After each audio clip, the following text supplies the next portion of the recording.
अस्सलाम वालेकुम। आज हमारा टॉपिक है न्यूक्लियोफिलिक सब्स्टिट्यूशन बायोमॉलिक्यूलर रिएक्शंस, जिनको हम SN2 रिएक्शंस शॉर्टली बोल देते हैं। तो इसका हमने जो है मैकेनिज्म देखना है कि जो अल्काइल हैलाइड्स हैं जब वो रिएक्शन करते हैं तो वो हमें पता है दो तरह के मैकेनिज्म फॉलो करते हैं, या तो वो SN2 मैकेनिज्म फॉलो करते हैं या वो SN1 मैकेनिज्म फॉलो करते हैं।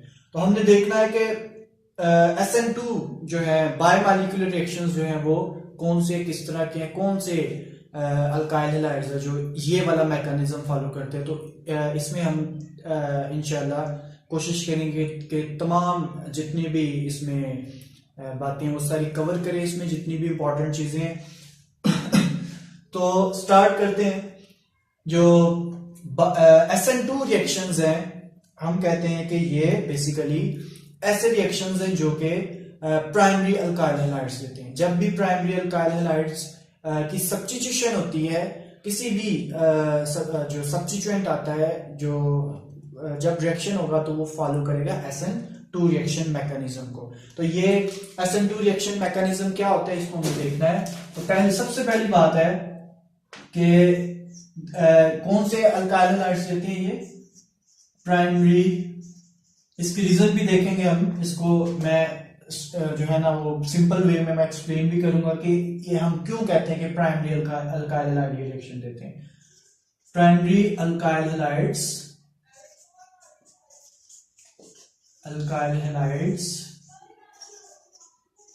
Give this reaction.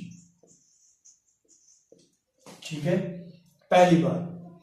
दूसरी बात कि ये सिंगल स्टेप मैकेनिज्म होते हैं। ये मैकेनिज्म एक ही स्टेप में कंप्लीट होगा। अब ये रिएक्शन है क्या, पहले हम रिएक्शन को लिखते हैं, बाकी इसमें बहुत सी बातें हमने करनी है, उन बातों को भी हम जो है ना वो कवर करते हैं। पहले हम रिएक्शन लिख लें कि रिएक्शन बेसिकली क्या है। तो जो अल्काइल हैलाइड्स हैं, फॉर एग्जांपल मैं बोलता हूं कि हम रिएक्शन करवाते हैं मिथाइल क्लोराइड का रिएक्शन हम करवा देते हैं KOH, जो कि एक्वस है, मतलब ये वाटर की मौजूदगी में, वाटर में हल है, ये पानी में हल है। मतलब एक्वस AQ का मतलब कि जब वो एक्वस होता है तो यहां से जो OH ग्रुप निकलता है ये न्यूक्लियोफाइल है, ये इसको क्या कर देगा, ये इस क्लोराइड को यहां से निकाल के तो इसको सब्स्टिट्यूट कर देगा, ये मेथनॉल बन जाएगा और पोटाशियम और क्लोरीन मिलके तो KCl बना देगा।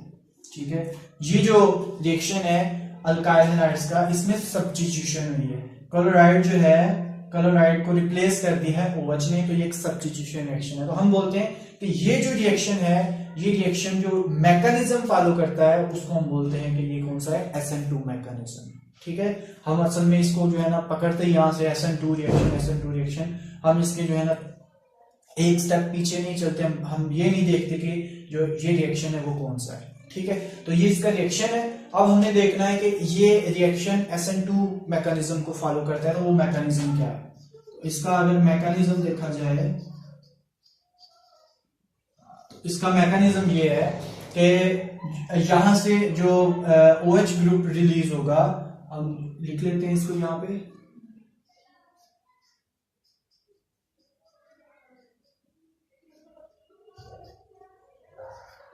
ये न्यूक्लियोफाइल जो है ये कहां से आएगा, KOH से आएगा।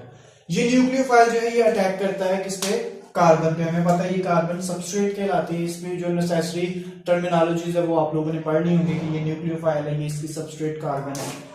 सबसे पहला स्टेप ये है कि ये हाइड्रोक्सिल ग्रुप जो है, ये जो न्यूक्लियोफाइल, ये हमारा क्या है, ये न्यूक्लियोफाइल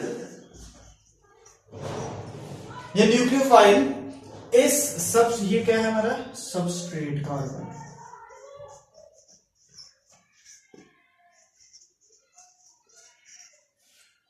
न्यूक्लियोफाइल अटैक करता है कार्बन पे, सबस्ट्रेट कार्बन पे अटैक करता है। अटैक करने से प्रोडक्ट में जाने से पहले ये एक स्पीशी बनाता है जिसको हम ट्रांजिशन स्टेट कहते हैं, जो कि वक्ती तौर पे आता है। तो वो कैसे बनती है उसको देखते हैं।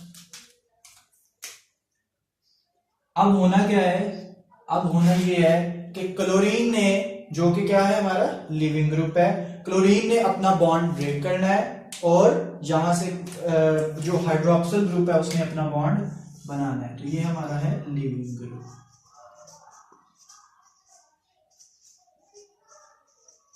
अच्छा, अब मैकेनिज्म पे जो है ना वो हम फोकस करते हैं। न्यूक्लियोफाइल जब अटैक करता है कार्बन पे, तो यहां से अब क्लोरीन जो है वो अपना बॉन्ड ब्रेक करती है और हाइड्रोक्सिल ग्रुप ने अपना बॉन्ड बनाना है, ठीक है, उसने लीव करना है। तो इसके नतीजे में यहाँ पे हमें एक ट्रांजिशन स्टेट हासिल होती है, जिसमें हम बोलते हैं कि क्लोरीन और हाइड्रोक्सिल ग्रुप जो है ये दोनों क्या करते हैं, कार्बन के साथ पार्शियल बॉन्ड बना लेते हैं। तो पार्शियल बॉन्ड जब बनाते हैं तो ये जो हमारे पास स्पीशी है ये हमारे पास स्पीशी आ गई, इसको हम बोलते हैं ट्रांजिशन स्टेट है। ये होती क्या है इसके बारे में भी थोड़ी सी बात करते हैं। ट्रांजिशन स्टेट है ये। अब हो क्या रहा है, हो ये रहा है कि क्लोरीन अपना बॉन्ड ब्रेक कर रही है और हाइड्रोक्सिल ग्रुप अपना बॉन्ड बना रहा है। तो हाइड्रोक्सिल ग्रुप जो है ये अपना बॉन्ड मजबूत कर लेगी, क्लोरीन को यहां से निकाल देगी नेक्स्ट स्टेप में। ये जहां पे जो 2-3 बातें हमने डिस्कस करनी है उसको भी देखते हैं, पहले ये रिएक्शन कंप्लीट कर लें। अब क्या होगा, यहां से क्लोरीन निकल जाएगी और जो OH है वो अपना बॉन्ड जो है वो उसको क्या कर लेगा, स्ट्रॉन्ग कर लेगा। अब यहां से क्लोरीन रिमूव हो गई, ठीक है, लीविंग ग्रुप है वो लीव कर गई। अब देखिए ओवरऑल, अब हम इसकी बात करें, यहाँ पे जो 2-3 बातें हमने करनी है वो मैं इसको जरा शुरू से देखिए। हाइड्रोक्सिल ग्रुप जो अटैकिंग न्यूक्लियोफाइल है उसने अटैक किया कार्बन पे, और अब क्लोरीन ने बॉन्ड अपना ब्रेक करना और हाइड्रोक्सिल ग्रुप ने अपना बॉन्ड बनाना है। तो उसके नतीजे में हमें क्या हासिल हुई, यहाँ पे ट्रांजिशन स्टेट हासिल हुई। अपने ट्रांजिशन स्टेट पे अगर ध्यान दें तो ये एक ऐसी सिचुएशन है जहां पे जो कार्बन है वो क्या करता है, इस टाइम कार्बन ने, हम इसको बोलते हैं कि पेंटावेलेंट है, इसने 5 बॉन्ड बनाए हुए यहाँ पे। नो डाउट कि यहाँ पे ये पार्शियल बॉन्ड्स है, ठीक है। अच्छा, अब हम कहते हैं कि जब ये बॉन्ड ब्रेक करता है क्लोरीन और हाइड्रोक्सिल अपना बॉन्ड क्या करता है, इसको मजबूत करता है। अब इसमें जो बातें हमने डिस्कस करनी है वो कौन सी है, याद रखने, अटैक जो हमेशा हम कहते हैं कि ये अपोजिट साइड से होगा। जो न्यूक्लियोफाइल है, nucleophile will attack from the opposite side of living group, ठीक है। जो न्यूक्लियोफाइल है ये हमेशा लिविंग ग्रुप की अपोजिट साइड से अटैक करते हैं, क्योंकि यहाँ पे अभी लिविंग ग्रुप मौजूद है। तो जो न्यूक्लियोफाइल है, अटैकिंग न्यूक्लियोफाइल है, वो इस तरफ से नहीं आ सकता, वो हमेशा इसकी अपोजिट साइड से अटैक करेगा। जब न्यूक्लियोफाइल अटैक करता है तो ये कार्बन जो है इस न्यूक्लियोफाइल को स्पेस देने के लिए, जगह देने के लिए ये अपनी हाइब्रिडाइजेशन को चेंज कर लेता है। जबकि यहाँ पे एक और भी पॉइंट आता है जो कि कुछ न्यू बुक्स जैसे क्लेडन की बुक है, वेट की बुक है, या सोलोमन की बुक है जो इंग्लिश ऑथर्स की बुक है, उस पर एक डिफरेंट बात भी बताई हुई है, उसकी बात भी मैं करूंगा। लेकिन अभी हम जो है ना अपनी एफएस की बुक है उसके अकॉर्डिंग देखते हैं। जब न्यूक्लियोफाइल अटैक करता है तो ये कार्बन अपनी हाइब्रिडाइजेशन जो है वो चेंज कर लेती है फ्रॉम sp3 टू sp2, ठीक है। हाइब्रिडाइजेशन sp3 जब होती है तो हमें पता है एंगल कितना होता है, 109.5 डिग्रीज का, जबकि sp2 हाइब्रिडाइजेशन हो तो एंगल होता है 120 डिग्रीज का। अब जब कार्बन अपनी हाइब्रिडाइजेशन चेंज करेगी sp3 से sp2 से, तो ये हाइड्रोजन जो बॉन्ड्स हैं ये थोड़े थोड़े दूर चले जाएंगे, जिसकी वजह से जो OH है ये देखें, ठीक है, ये 120 के एंगल पे चले गए हैं, जिसकी वजह से हाइड्रोक्सिल को जो है वो क्या मिल गई, अब ज्यादा जगह मिल गई है कि ये यहाँ पे रह सकता है, ठीक है। अब जब ये हाइब्रिडाइजेशन चेंज करके अब क्या होना है इसमें कि ये अपना बॉन्ड ब्रेक कर रहा है क्लोरीन और ये अपना बॉन्ड बना रहा है। उसी दौरान हम बोलते हैं कि ये क्लोरीन यहाँ से रिमूव हो जाती है और हाइड्रोक्सिल जो है ना अपना बॉन्ड मजबूत कर लेती है। अब इसके अलावा जो हमने फैक्टर्स को डिस्कस करना वो ये है कि इसमें हम कहते हैं कि जो हमें एंड प्रोडक्ट मिलता है, अगर उसकी हम स्ट्रक्चर देखें मालिक्यूल की, तो मालिक्यूल की स्ट्रक्चर जो है वो इन्वर्ट हो जाती है। यहाँ पे देखें, जो ये हमारे पास मालिक्यूल है, अगर इसके मालिक्यूल के हाइड्रोजन देखें तो वो इस तरफ है, ऐसे ही है। जबकि जब अटैक होता है तो अटैक होने के बाद जो मॉलिक्यूल्स की कॉन्फ़िगरेशन है, जो मॉलिक्यूल के ऊपर जो ग्रुप्स लगे हुए हैं, बेशक वो हाइड्रोजन है या कोई और ग्रुप है, तो वो क्या कर लेता है, अपनी कॉन्फ़िगरेशन को चेंज कर लेता है, दूसरी साइड पे ले जाता है। इसको हम बोलते हैं कि ये क्या हो गया है, ये इन्वर्जन हो गई है। इन्वर्जन जो है यहाँ पे 100% होगी। इसका मतलब क्या है 100% इन्वर्जन? इसका मतलब ये है कि जब भी जिस मॉलिक्यूल पे भी न्यूक्लियोफाइल ने अटैक करना है उसकी कॉन्फ़िगरेशन चेंज हो जाएगी। ठीक है, जितने मॉलिक्यूल, फॉर एग्जांपल अगर 20 मॉलिक्यूल पे OH का अटैक होता है तो वो जो प्रोडक्ट में जाएंगे उनकी कॉन्फ़िगरेशन चेंज होगी। बेसिकली इसकी आपकी बुक पे जस्ट इतना लिख दिया है, लेकिन BSc लेवल पे जब पढ़ते हैं, क्योंकि BSc लेवल वाले भी बाज़ का वीडियोस देखते हैं तो उनको पता होगा कि वो स्टीरियोकेमिस्ट्री स्टडी करते हैं कि, तो उनको इन चीज़ों के जो है ना वो ज़्यादा डिटेल में देखते हैं।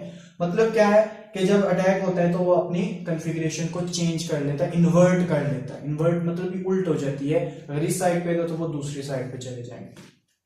अच्छा, अब 100% इन्वर्जन होती है। ऐसा नहीं है कि कुछ मॉलिक्यूल जो है ना वो चेंज उस तरफ ले जाए और कुछ मॉलिक्यूल जो है ना वो इधर रहने दे, ऐसा नहीं होता। जिस पे भी अटैक होगा वो अपनी कॉन्फ़िगरेशन को क्या कर लेगा, इन्वर्ट लाजमी करेगा। अब इसके बाद हम देखते हैं कि जो मॉलिक्यूलरिटी देख लेते हैं इस रिएक्शन की।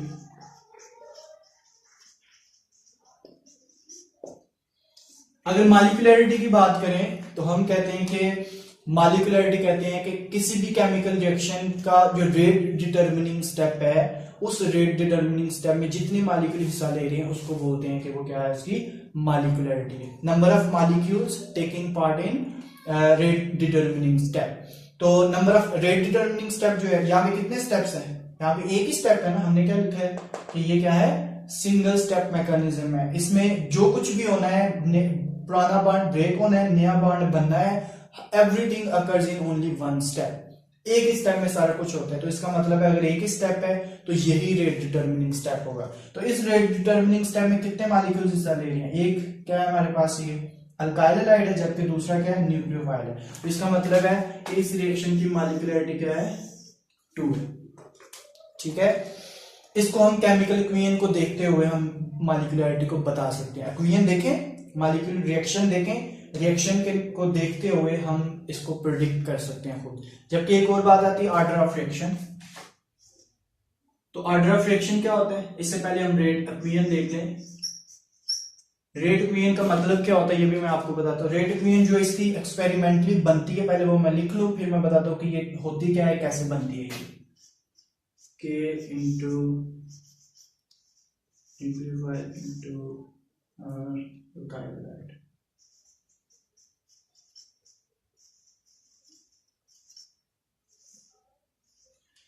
अच्छा, ये बनी है इसकी रेट इक्वेशन। रेट इक्वेशन क्या होती है, रेट इक्वेशन हम लिखते हैं ये एक्सपेरिमेंटली परफॉर्म की जाए, एक्सपेरिमेंट परफॉर्म किया जाता है और एक्सपेरिमेंटली ये डिटरमिन की जाती है। ये हमें बताता क्या है, रेट इक्वेशन हमें बताती है कि आपका रिएक्शन, आपके रिएक्शन की जो रफ्तार है, आपके रिएक्शन का जो रेट है, ये किन एलिमेंट्स पे, किन कंपाउंड्स पे डिपेंड करेगा। मतलब आपका जो रिएक्शन हो रहा है, आप किन किन फैक्टर्स को कम या ज्यादा करके अपने रिएक्शन की रफ्तार को चेंज कर सकते हैं। तो वो जिस कंपाउंड को की कंसंट्रेशन को कम या ज्यादा करने से, चेंज करने से रिएक्शन की रफ्तार पे फर्क पड़ता है, वो रेट इक्वेशन के अंदर आएगा। तो अब देखें रेट इक्वेशन में क्या लिखा हुआ है, rate is equal to K into concentration, बड़ी ब्रैकेट को पढ़ते हैं कंसंट्रेशन। तो concentration of nucleophile and concentration of alkyl halide. इसका मतलब है कि हमारा जो ये रिएक्शन है वो न्यूक्लियोफाइल की कंसंट्रेशन को चेंज करने से भी इसकी रफ्तार पे फर्क पड़ेगा। और इस रेट इक्वेशन में क्योंकि अल्काइल हैलाइड की कंसंट्रेशन भी आ रही है, तो इसका मतलब है कि जो हमारा रिएक्शन है, हमारे रिएक्शन की जो रफ्तार है, जो रेट है, वो इसकी कंसंट्रेशन पे भी डिपेंड करता है कि आपका अल्काइल हैलाइड की कंसंट्रेशन को कम करें या ज्यादा करें, तो उससे भी रफ्तार पे फर्क पड़ेगा। फॉर एग्जांपल मैं कहता हूं कि न्यूक्लियोफाइल की कंसंट्रेशन को चेंज, कम या ज्यादा करने से रिएक्शन पे कोई फर्क नहीं पड़ रहा, तो फिर हमारी रेट इक्वेशन में ये ना आता। अब क्योंकि ये हमारी रेड क्वीन में आया है तो इसका मतलब है कि ये बात कंफर्म है कि न्यूक्लियोफाइल की कंसंट्रेशन को कम या ज्यादा करने से आपकी रफ्तार रिएक्शन का रेट जो है वो इंक्रीज या डिक्रीज होगा, जो भी मतलब चेंज हो जाएगी उसकी। अब ऑर्डर ऑफ फ्रिक्शन क्या होता है? ऑर्डर ऑफ फ्रिक्शन ये है कि रेड क्वीन में जो कंसंट्रेशंस हैं, बड़ी ब्रैकेट मतलब कंसंट्रेशन, उसको आपने पढ़ना है। इन कंसंट्रेशन के ऊपर जो पावर्स हैं, इसकी पावर भी 1 है और इसकी पावर भी क्या है 1 है, तो इनकी पावर्स को प्लस कर लें तो वो क्या होता है ऑर्डर ऑफ रिएक्शन। तो कितनी है पावर? इसकी 1 है इस कंसंट्रेशन की, इनका सम करना है आपने, जितनी भी कंसंट्रेशंस है उनके सम को प्लस कर लेना है। इसकी कितनी है 1 और उसके ऊपर पावर कितनी 1, तो ऑर्डर ऑफ रिएक्शन क्या हुआ इसका 2। इसका मतलब है कि ये रिएक्शन क्या है, ये सेकंड ऑर्डर रिएक्शन है, ठीक है। तो ये थी बातें इसमें SN2 रिएक्शन में। इसको अगर रिवाइज करें इसको तो हम बोलते हैं कि ऐसे इसमें 1-2 पॉइंट हमारा भी रहता है जिसको हमने अभी डिस्कस करना है, जिसमें जो है मैंने बताना है कि प्राइमरी अल्काइल हैलाइड्स ये रिएक्शन देती हैं, इसके पीछे वजह क्या है, ठीक है। तो ये भी एक्सप्लेन कर दो, पहले इसको जरा रिवाइज कर लें। अभी तक हम कहते हैं कि प्राइमरी अल्काइल हैलाइड्स जो है ये रिएक्शन देते हैं, तो ऐसे रिएक्शन जो कि सिंगल स्टेप में होते हैं उनको हम बोल देते हैं क्या है SN2 रिएक्शंस है। इनको हम बोलते हैं कि ये न्यूक्लियोफिलिक सब्स्टिट्यूशन बायमॉलिक्यूलर रिएक्शन है। क्यों? क्योंकि इस रिएक्शन में 2 मॉलिक्यूल हिस्सा लेते हैं, ठीक है। रिएक्शन जब होता है तो उसमें क्या है, न्यूक्लियोफाइल अटैक करता है, सिंगल स्टेप में होगा, न्यूक्लियोफाइल अटैक करेगा, कार्बन अपनी हाइब्रिडाइजेशन को sp3 से sp2 में ले जाएगा ताकि OH को ज्यादा जगह मिले, ठीक है। अब H जो है वो दूर दूर चले गए, OH आराम से यहाँ पे रह सकता है। अब ये ट्रांजिशन स्टेट है, ट्रांजिशन स्टेट ये मतलब ये ट्रांजिटरी होती है। ट्रांजिटरी कहते हैं लम्हाती, ये एक लम्हे के लिए बनती है, बहुत ज्यादा अनस्टेबल होती है ये, और ये फौरन जो है ये इसमें कन्वर्ट हो जाती है, ये प्रोडक्ट्स में कन्वर्ट हो जाती है, ठीक है। और हमने उसके बाद देखा कि न्यूक्लियोफाइल जो है वो हमेशा अपोजिट साइड से ही अटैक करेगा, क्योंकि इस साइड पे अभी लीविंग ग्रुप मौजूद है, तो इसलिए यहाँ इस तरफ से ये नहीं आ सकता। अच्छा, यहाँ पे एक और पॉइंट जो मेरे माइंड में आ रहा है वो भी मैं आपको बताता हूँ। मॉलिक्यूलरिटी जो है ना, हमने कहा है कि इसकी मॉलिक्यूलरिटी क्या होती है 2 होती है। अच्छा देखिए, SN2 में जो हम बोलते हैं कि इसमें ये क्योंकि सिंगल स्टेप में हो रहा है, तो इसमें याद रखना है आपने कि जो हमारा अटैकिंग न्यूक्लियोफाइल होगा वो लीविंग ग्रुप से ज्यादा स्ट्रांग होना चाहिए। मतलब कि ये रिएक्शन ऐसे होते हैं, ऐसा फील करें आप, ऐसा फील होता है कि जैसे जो अटैकिंग न्यूक्लियोफाइल है वो आ रहा है और लिविंग ग्रुप को किक आउट कर रहा है। अगर वो इससे ज्यादा पावरफुल है वो आके इसको किक आउट कर सकेगा। अगर लिविंग ग्रुप जो है वो ये न्यूक्लियोफाइल जो है ये वीक है तो ये कभी भी उसको जो है वो लीव नहीं कर सकेगा, उसको कभी भी निकाल नहीं सकेगा। तो इसका मतलब है कि जो अटैकिंग न्यूक्लियोफाइल है उसको जो है वो स्ट्रांग होना पड़ेगा। अच्छा, अब लास्ट पॉइंट जो है वो ये है कि प्राइमरी अल्काइल हैलाइड्स रिएक्शन क्यों देती है। तो देखिए, अब हमें पता है कि न्यूक्लियोफाइल ने अटैक करना है। अब अगर न्यूक्लियोफाइल ने अटैक करना है तो उसको जगह भी तो चाहिए ना अटैक करने के लिए। अगर यहाँ पे मिथाइल ग्रुप हो, अगर यहाँ पे क्या हो, यहाँ पे मिथाइल ग्रुप हो, तो मिथाइल ग्रुप क्या है, बल्कि ग्रुप है ना हाइड्रोजन से। तो अब अगर यहाँ पे मिथाइल ग्रुप है तो OH को तो वहां अटैक करने की जगह ना मिले। अब अगर मिथाइल ग्रुप मैं आपको बना के दिखाऊं तो वो ऐसा होगा, ये कार्बन है, इसके साथ जो है ना ये क्लोरीन फॉर एग्जांपल लगी हुई है, तो इसके साथ 3 मिथाइल ग्रुप इस तरह होंगे, ये कार्बन H, ये एक मिथाइल ग्रुप, ये दूसरा मिथाइल ग्रुप, और यहाँ पे ये तीसरा मिथाइल। तो बताएं अब OH जो है वो कैसे अटैक करेगा इस पे, ठीक है। तो इसलिए OH को यहाँ पे न्यूक्लियोफाइल को अटैक करने के लिए जगह नहीं मिलेगी। तो अगर आपने एक ही स्टेप में ये रिएक्शन करवाना है और SN2 रिएक्शन को फॉलो करवाना है तो उसके लिए जरूरी है कि आपके पास क्या होना चाहिए, आपके पास जो सबस्ट्रेट होना चाहिए वो प्राइमरी होना चाहिए, ठीक है। सेकेंडरी जो अल्काइल हैलाइड्स हैं वो भी ये रिएक्शन दे सकते हैं, ठीक है। तो ये पॉइंट क्लियर हो गया कि प्राइमरी अल्काइल हैलाइड ये रिएक्शन क्यों देते हैं, क्योंकि अगर प्राइमरी होगा तो इसमें जो है ना वो लाइटर ग्रुप्स होंगे और OH को अटैक करने के लिए जगह मिलेगी, ठीक है। अच्छा, secondary alkyl halides, secondary alkyl halides जो है वो SN2 रिएक्शन को भी फॉलो कर सकते हैं, और जो सेकेंडरी अल्काइल हैलाइड्स हैं वो SN1 को भी फॉलो कर सकते हैं। हमने SN1 को भी करना है इंशाल्लाह। तो जो सेकेंडरी अल्काइल हैलाइड्स हैं, secondary alkyl halides can give both SN1 and SN2.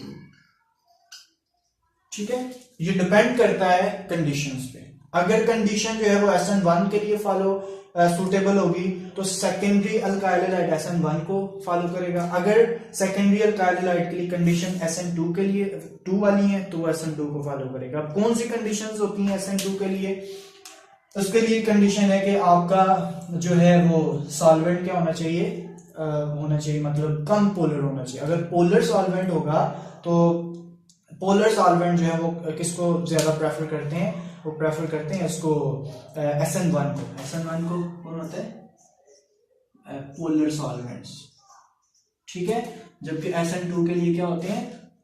Non polar, मतलब उसकी पोलैरिटी कम होनी चाहिए। अगर नॉन पोलर होना चाहिए, जिसमें हम बोलते हैं कि पोलर ए प्रोडक्ट भी चलता है, लेकिन हम इसमें लिख लेते हैं कि नॉन पोलर सॉल्वेंट्स। ठीक है, तो अगर तो सॉल्वेंट पोलर है तो सेकेंडरी अल्काइल हैलाइड किसकी तरफ जाएगा? SN1 की तरफ। ठीक है, अगर सॉल्वेंट पोलर है। अगर सॉल्वेंट जो है वो क्या होगा? अगर सॉल्वेंट नॉन पोलर है तो रिएक्शन जो है वो किसकी तरफ जाएगा? SN2 की तरफ जाएगा। ठीक है, तो आई थिंक सारी बातें जो है ना इसमें कवर हो गई हैं। अगर कोई आपको पॉइंट क्लियर नहीं हुआ, अगर कोई आपका क्वेश्चन है तो आप पूछ सकते हैं। अल्लाह हाफिज।